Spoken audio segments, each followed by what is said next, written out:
Alors d'abord, voilà, on est Rosh Chodesh Shvat, Tafshin P Aleph, et on est mercredi 13 janvier 2021. Ouais, ça passe très vite. Donc je tiens à remercier d'abord, évidemment, Akadosh Baruch Hu de me permettre encore de faire encore un cours et encore un cours, et qui donne toujours la simcha de le faire, le courage de le faire. Anaël Todarabah pour tout ce que tu organises, parce que quand même c'est toi qui es derrière tout ça. Et bah, au Hachem, c'est pas toujours facile de trouver quelqu'un avec qui c'est Zorem, d'accord, que c'est c'est facile de pouvoir travailler avec lui. Et bah, au Hachem, quand il y a cette connexion là, c'est vraiment une bracha. Merci à vous toutes d'être là, de répondre présente, parce que sans vous, ben, je parlerai à un mur, même s'il y a des caméras qui sont tournées. Je profite pour faire un petit coucou à ma Véronique. D'accord, merci d'être là, c'est important. Et donc ce soir, voilà, comme je vous ai dit, c'est Rosh Chodesh. Donc regardez, comme je vous explique, je ne regarde pas complètement la caméra parce que j'enregistre ce cours de manière à ce que vous pourrez le revoir, comme elle m'a dit Anna la semaine dernière. J'ai revu celui sur l'éducation plusieurs fois.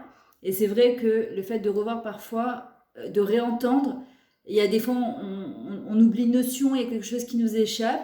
Et ça me permet en fait de le remettre sur ma chaîne YouTube après. Donc vous pouvez le revoir, le diffuser. Tant que vous voulez, Bezrat Hashem, c'est vraiment du Zikouï Arabi. Alors, Mina Shamaim, ce cours Oser être soi-même, il est sorti tellement de manière parfaite.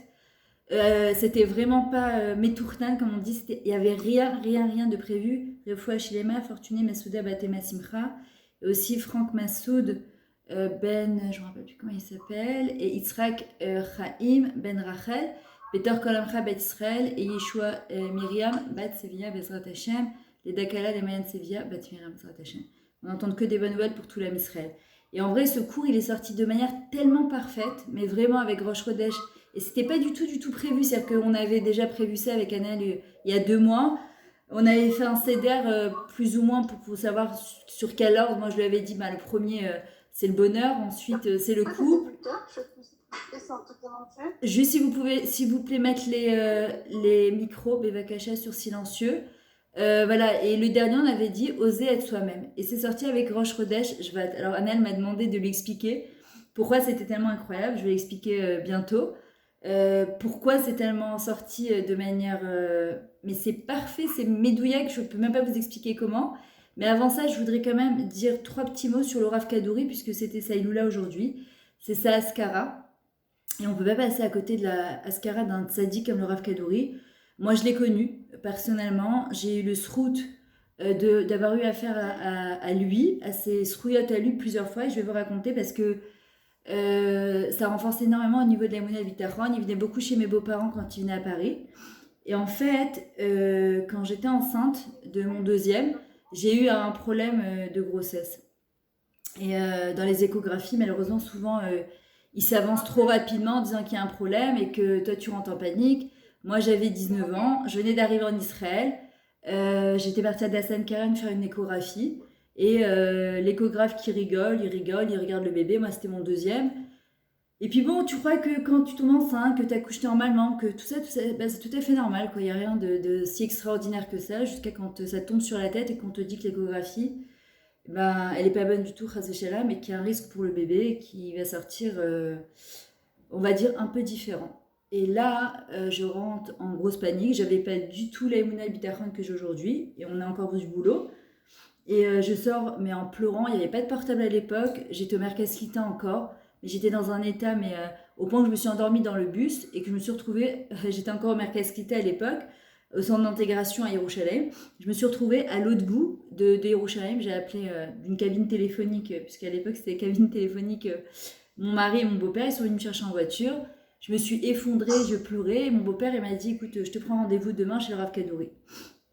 Et donc, on va voir le Rav Kadouri. Il ferme les yeux comme ça, avec toujours, il avait son petit châle et il dit, il commence à rigoler, il fait ha ha ha, kol harofim shakranim. Tous les médecins sont des menteurs. Et je regarde, je lui dis V. Il me dit, écoute, va faire la myosynthèse et Bezrat Hashem a collier Besséda. Il dit, va faire donc la myosynthèse et tout sera bien. J'arrive donc au 5e mois pour faire la myosynthèse et au moment presque de la faire, alors que c'était quand même assez risqué, pas tous les rabbinim l'acceptaient. Elle me dit vraiment juste avant de signer, mais est-ce que tu enlèves le bébé si jamais il y a un problème? Et je la regarde, je lui dis, mais pas du tout. Elle me dit, alors pourquoi tu l'as fait? Je lui dis, ben, juste pour être rassurée, sinon pour prier au mieux. Elle me dit, ah mais il est hors de question on te fasse la myosynthèse. C'est une médicament qui coûte beaucoup trop cher. Non, on refuse de te la faire. Et je leur dis, mais vous n'allez pas me laisser jusqu'à 9 mois comme ça, c'est pas possible, quoi, vous pouvez pas faire ça. Et elle me dit, non, je suis désolée, tu l'as dit, on peut rien faire. Et je sors, j'étais complètement désemparée. Et là, je me dis, c'est bizarre parce que le Rav Kadouri m'a bien dit de la faire. Et là, j'ai commencé mes premiers mifranim de Emouna. J'ai commencé grâce à mon fils qui a 25 ans aujourd'hui, Baruch Hashem, mes premiers Teilim. Et Baruch Hashem, depuis, grâce à lui, ça fait donc 26 ans que je finis un livre de Teilim par mois, grâce à lui. Et Baruch Hashem, le bébé il est sorti. J'ai eu des hauts, des bas, des moments de panique, de peur, le moment de l'accouchement, etc. Baruch Hashem, le bébé est sorti, grâce à Dieu. C'est un grand garçon d'1m85 qui va très bien, Baruch Hashem, Toda Lael. Et c'est Rav Kadouri qui a été syndak. J'ai eu le srout, j'avais mon beau-père et mon père ont laissé la place au Rav Kadouri pour être syndak, c'était un mérite. D'ailleurs, j'ai envoyé une vidéo tout à l'heure à mon fils en lui disant voilà, parce que mérite, Bezrat Hashem, que tu es un grand Talmid Chacham, que tu trouves la femme qu'il te faut, que tu te trouves toi, que tu sois équilibré dans ta vie, que. Et à ses 3 ans, c'est lui qui lui a coupé les cheveux au Hachem. Je raconte une autre histoire qui m'est arrivée avec le Rav Kadouri. Ça fait partie du cours parce que je vais vous expliquer tes rêves pourquoi.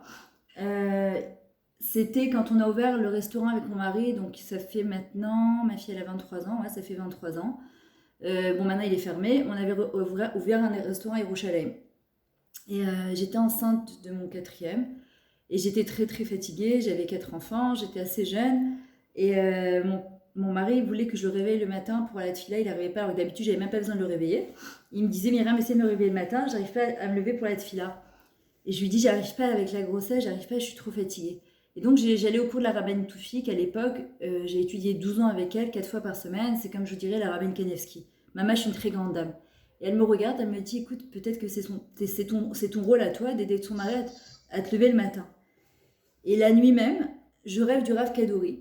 Et il vient me voir avec son sourire toujours très très très gentil comme ça, avec son châle. Il me regarde dans les yeux, c'est un rêve. Il me dit, Biti Ayekara, ma fille, ma chère fille. Mais il dit, sache que c'est ton rôle de réveiller, de pousser ton mari à aller à la tefila. Et là, je me lève en sursaut. Et j'ai réveillé mon mari pendant 10 jours, à 5h du matin, je lui faisais son café. Et après, j'ai plus jamais besoin de le réveiller. Et ça, c'était le srout du Rav Kadouri, toujours quelqu'un de très gentil, très avenant, quelqu'un qui avait toujours beaucoup d'amour pour le Ham Israël.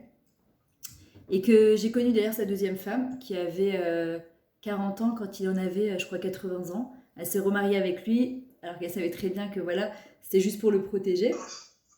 Et c'était un gadol, et que Bezrat Hashem, par son mérite, qu'Akadosh Baruch Hu, vraiment, il protège tous nos enfants, tout l'âme Israël, qu'on prenne toujours des très très bonnes décisions, et que Bezrat Hashem, on puisse se réaliser comme le Rav Kadouri s'est réalisé, et qui a fait des choses tellement incroyables dans ce monde, que nous aussi, chacun en fonction de son réceptacle, on puisse devenir.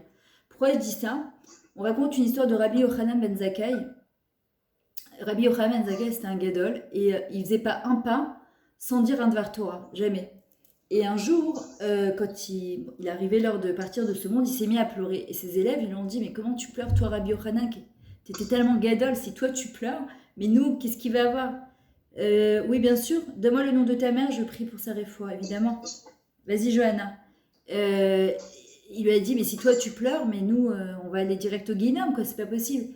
Et Rabbi Yochanan, il a répondu, il a dit, chaque personne sur terre, quand elle vient avec des kelim, des outils, des outils,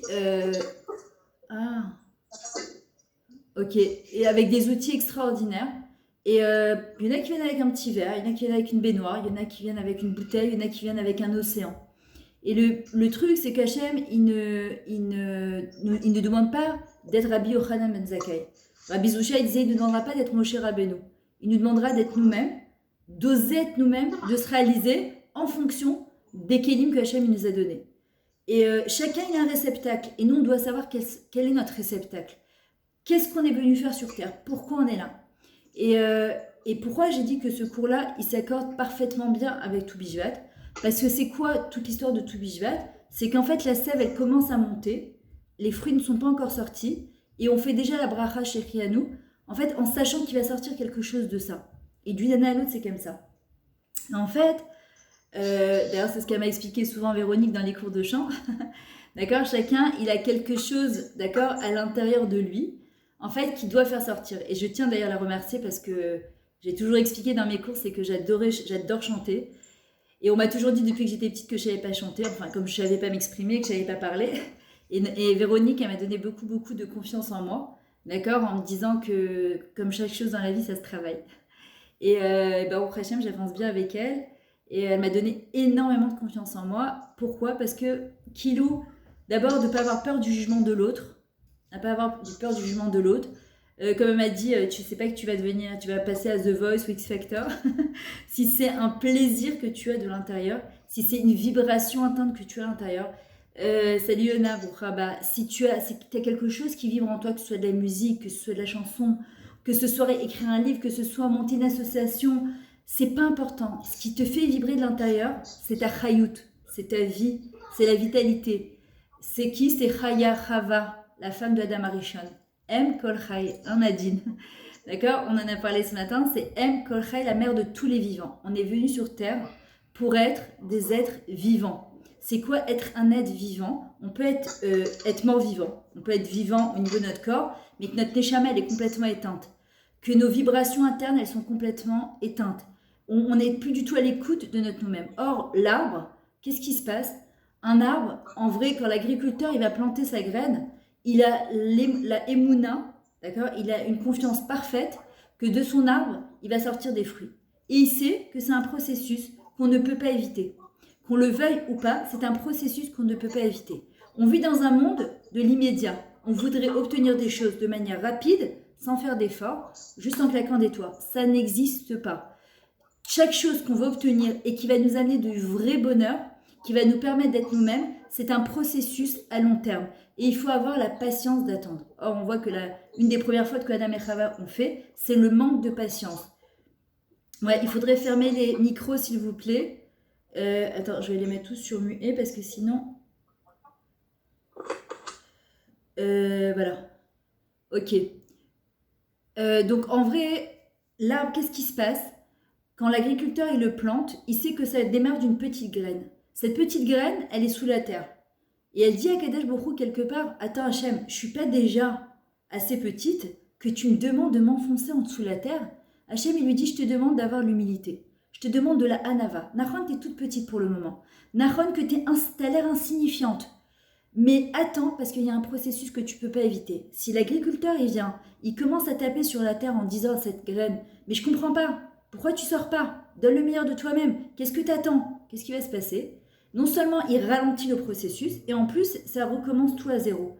L'agriculteur, il sait que lui, ce qu'il doit faire, c'est juste arroser. Arroser avec beaucoup d'amour, avec beaucoup d'émouna, avec beaucoup de confiance, avec beaucoup de patience, et surtout, savoir voir à long terme. Akadosh Baruch Hu, il nous dit, le processus de la vie d'un homme, s'il veut se réaliser d'abord, ça commence par de la hanava, de l'humilité. Les gens qui n'ont pas d'humilité, en général, malheureusement, ils se prennent pas une banane dans leur tête, excusez-moi, mais c'est comme ça, parce que ils passent à côté de quelque chose. Les gens qui pensent tout savoir, tout comprendre, les gens qui pensent ne jamais avoir à apprendre quoi que ce soit de qui que ce soit. Il n'y a pas d'âge pour apprendre, on peut apprendre même d'un enfant, d'un animal, d'un chat, on peut apprendre à n'importe quel moment de sa vie. Et c'est extrêmement important. Deuxièmement, avoir la patience. Voilà, on a Nadine qui est avec nous, Nadine Amat. Elle est artiste, on parlait de ça ce matin justement. Et on sait très bien qu'un artiste, d'accord, comment ça se dit? Ouman. Ouman, d'accord? C'est pas Ouman Rosh Hashanah, c'est Ouman. En fait, le mot Ouman, ça vient du mot Emouna, la foi. Un vrai artiste, il ne peut se réaliser que s'il a la foi en lui et la foi en Kadosh Baruch Hu. Ça veut dire quoi? Même les non-juifs, ils vous le diront. C'est que si tu ne crois pas qu'il y a un univers, qu'il y a un Dieu, qu'il y a quelque chose derrière tout ça, une puissance supérieure qui gère ce monde, c'est juste pas possible. L'artiste, le Ouman, qu'est-ce qu'il a de particulier? Il est connecté à ses vibrations internes. Sauf que malheureusement aujourd'hui, on vit dans un monde, on est tellement connecté à la technologie, aux autres, on peut faire rouler son WhatsApp 1 milliard de fois pour voir s'il y a un nouveau message ou son Facebook. Et c'est du vent, en fait, ça nous déconnecte de notre nous-mêmes. C'est pour ça que l'importance du Shabbat, ça nous permet, c'est Shabbat, c'est Shev Ve'altase, assis-toi, Nafash, Nefesh, reconnecte-toi à ton Nefesh. Le Shabbat, on n'a pas où aller, on n'a pas où courir, on est obligé de se reconnecter à soi-même, qu'on le veuille ou pas. Et le Shabbat, c'est le vrai reflet de notre famille, de nous-mêmes, de nos maris et de nos enfants. Et de la manière dont ça se passe Shabbat, c'est un indicateur aussi pour savoir où on en est dans notre vie. Maintenant, il faut arriver à comprendre que oser être soi-même, ça commence par avoir confiance en soi. Ne pas avoir peur du regard de l'autre. Parce que de toutes les manières, moi je sais que je l'ai appris au début de mes conférences il y a 14 ans, c'est qu'il n'y a que ceux qui font qui sont critiqués. C'est facile d'être spectateur, de regarder les gens et de dire que ce qu'ils font, c'est jamais bien ou c'est jamais assez bien. Par contre, quelqu'un qui est toujours en activité, qui fait, qui va de l'avant et qui n'a pas peur du regard de l'autre, qui va main dans la main avec Hachem, celui-là, il n'a rien à craindre. Comme il dit David Ameller, Maya Aseli Adam, Hachem Liloira. Qu'est-ce qu'un homme il peut me faire? Rien du tout, puisque j'ai la crainte d'Akadosh Baruch Hu. Je sais qu'Hachem, il est avec moi. Quels sont les premiers mots qu'on dit en se levant le matin? Moda Ani Lefanecha. Je te remercie Hachem. Pourquoi? Devant toi. Chai Vekayam, tu es un Dieu roi vivant. Chez Chezarta Binishmati, tu m'as rendu ma neshama. Pourquoi? Bechemla Rabba, Emunatecha. On retrouve le mot Emunatecha parce que Akadosh Baruch Hu, il a une confiance totale en nous. Il a une confiance absolue en nous. Et moi, c'est ça qui a été mon premier déclencheur dans ma vie par rapport à ma confiance en moi que je n'avais absolument pas. C'est que je me suis dit, si Hachem, il a confiance en moi, qui je suis moi pour ne pas avoir confiance... Non, pour que moi, je n'ai pas confiance en moi-même. Si Akadosh Baruch Hu, tous les matins, il me rend ma neshama, il me dit, Myriam, vas-y, fonce, j'ai confiance en toi, je sais que tu peux y arriver, tu vas y aller, j'ai besoin de ta lumière dans ce monde. Alors si Hachem, il a confiance en la lumière qui vibre à l'intérieur de moi, cette lumière que je suis censée amener au monde, qui je suis moi pour dire à Hachem, non, attention, parce qu'il y a la nava, l'humilité, comme cette petite graine qui accepte ce processus qu'elle ne peut pas éviter, et il y a ce qu'on appelle la nava psoula, la fausse humilité qui dit, non, moi je suis rien du tout, je suis naze, je suis pas bien, je peux rien apporter, je suis insignifiante. Ça, à un moment, il me dira, allô? Ça veut dire quoi, t'es insignifiante? Tu es une partie de moi-même. T'es un Chelak Elokem Imanal, t'es une entité divine, t'es une entité de t'as une partie divine à l'intérieur de toi. T'es en train de me dire que ce que je t'ai fait, comment je t'ai fait, je t'ai complètement tordu. C'est ce que je suis en train de dire à Kadosh Baruch Hu quelque part. Et si Hachem, il me permet de me lever tous les matins, c'est que j'ai une lumière à apporter. Maintenant, quelle est cette lumière? Quel est ce rôle? Quelle est cette mission de vie? Et je veux vous dire, quand on a des épreuves dans la vie, quelles qu'elles soient, dur, très dur, super dur. Quand on touche sa mission de vie du doigt, c'est ça qui nous permet d'avancer. Ça nous permet d'aller de l'avant. Excusez-moi, je suis très gâchette. Excusez-moi.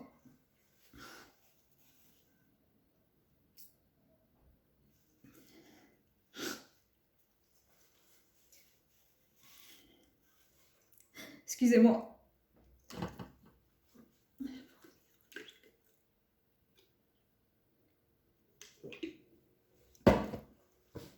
Et c'est pour ça que je vous dis, c'est très important. Excusez-moi 2 minutes.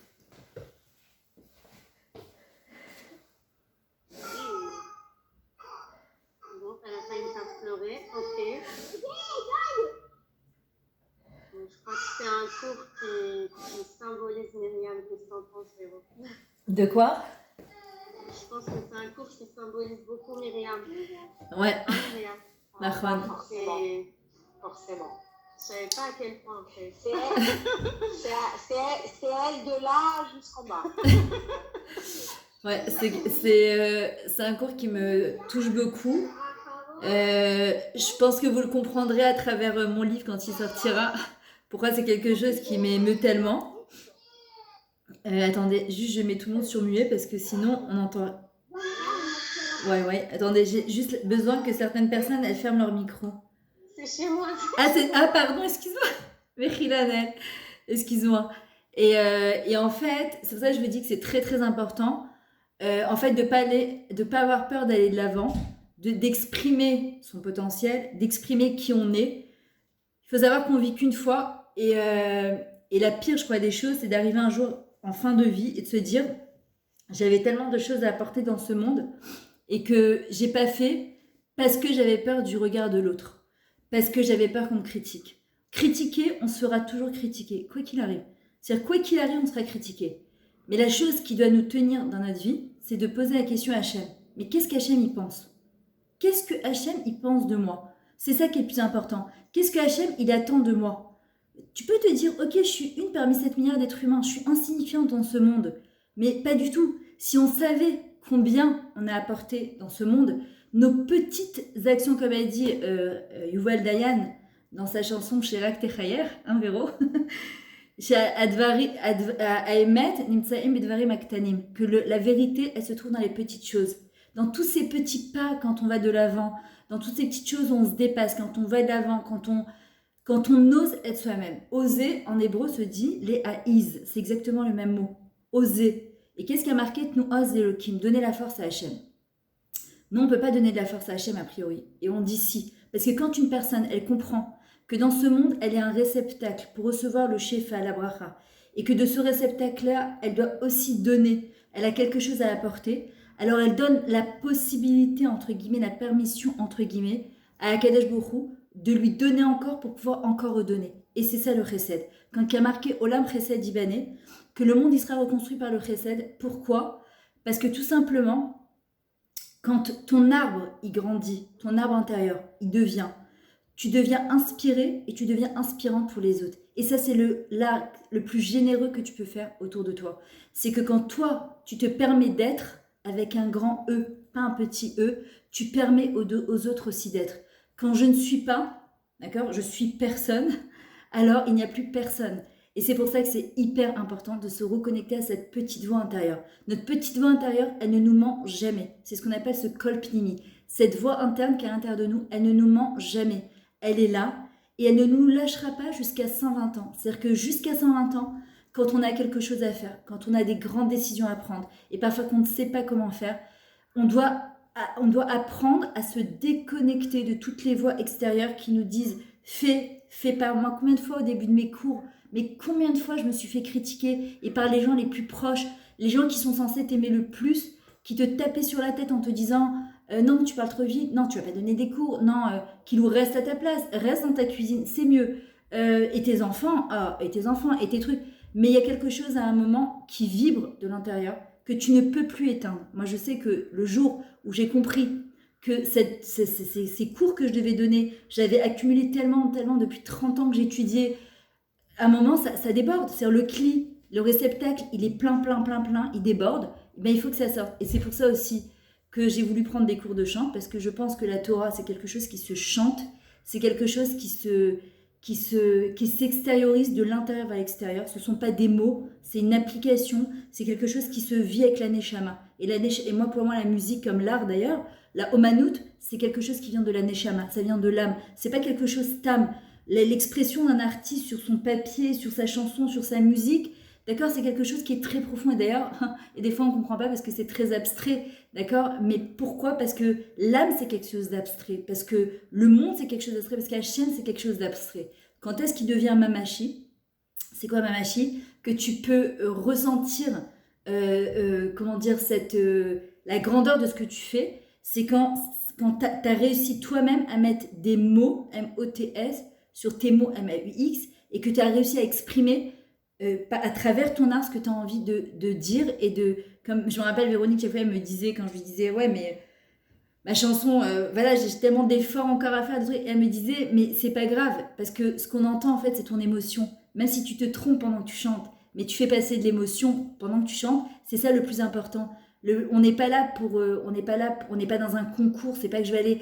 Et pour moi, ça c'est mon rêve, c'est de faire des cours de chansons à travers la Torah, accompagné avec la musique. Et la chanson, d'ailleurs, c'est ce que Bezrat Hashem, l'organisation que j'ai ouverte pour les calottes et pour les jeunes filles, c'est exactement ça, c'est donner envie à ces jeunes filles-là de vivre leur Torah à travers la musique, à travers la chanson, à travers l'art. Ça fait tellement bien à la Neshama, c'est une vraie thérapie, d'accord? C'est une vraie thérapie. Et le mot thérapie en français, ce sont les mêmes lettres qu'en hébreu de Tiferet. C'est quoi Tiferet? La gloire. La gloire d'Hachem. Akadosh Baruch Hu se glorifie, d'accord? À travers nous. Hachem, on lui met une couronne sur la tête à travers nous. Parce que Hachem ne peut être roi que si on le rend roi. Hachem ne peut pas être roi si on ne lui met pas une couronne sur la tête. En devenant soi-même, on fait exister la grandeur d'Akadosh Baruch Hu à travers nous. Hachem, il va exister quand nous-mêmes, on va devenir, quand cet arbre, il va sortir ses plus belles fleurs. Maintenant, il faut savoir que dans la vie d'un homme, il y a 4 saisons. L'hiver, l'été, l'automne, le printemps. Demain, ils ont prévu, à partir de demain, des intempéries jusqu'à mercredi prochain. Je pense que c'est pas pour rien d'ailleurs. D'accord ? Et en fait, dans la vie d'un homme, il passe parfois des intempéries. Un malasot, c'est comme ça. Quand l'arbre, il est bien ancré profondément dans ses racines, alors ce qui va se passer, c'est que même quand il y aura des grands intempéries, il sait où se connecter. À l'intérieur de lui. Il va se connecter à l'intérieur de lui, pas à l'extérieur. On cherche souvent l'approbation de Pierre, Paul, Jean, Jacques. Essayer d'avoir la vraie approbation, elle est à l'intérieur de nous. La réponse, elle est à l'intérieur de nous. C'est ce qu'on appelle la tchouva. La tchouva, la réponse. La tchouva, c'est pas forcément seulement mettre 200 deniers et mettre des kissous sur la tête. C'est un retour à la maison. C'est un retour à sa neshama. C'est un retour vers soi. Et il y a des fois, c'est l'été. Écoutez, ça risque de couper. Vous vous reconnectez directement parce qu'on n'est que à 40 minutes à Malasot. Il y a parfois, ça va être l'été. Il fait beau, tout est bien, etc. Dans ces moments-là, justement, il faut se construire. Quand tout va bien, il faut se construire. Pourquoi ? Parce que c'est ça qui va nous donner de la force en automne. En automne, les arbres, ils sont dénués des feuilles. C'est quoi nos feuilles parfois ? C'est notre nous-mêmes. On ne sait plus où on habite. Comme elle a dit Annette tout à l'heure, cette période de Covid, on a perdu tous nos points de repère. On ne sait plus où on habite. Mais il y a aussi le printemps. C'est quoi le printemps ? C'est Aviv, d'accord ? Av Yudbet. Quand tu te... On continue.